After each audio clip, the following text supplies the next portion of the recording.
Si X, hindi mo siya kaibigan. Hindi mo rin siya kaaway.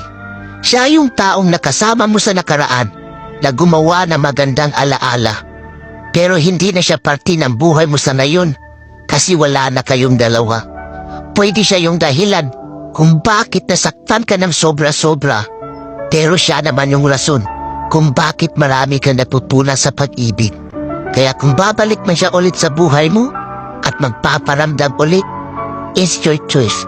Kaya paano ka mabubuo ulit ang sarili mo kung tatanggapin mo yung tao na sumira ng pagkatao mo? Kaya lagi mong tatandaan, kaya lapis ang gamit ng mga bata para ipaalam sa kanila na ang mali ay pwede pang itama.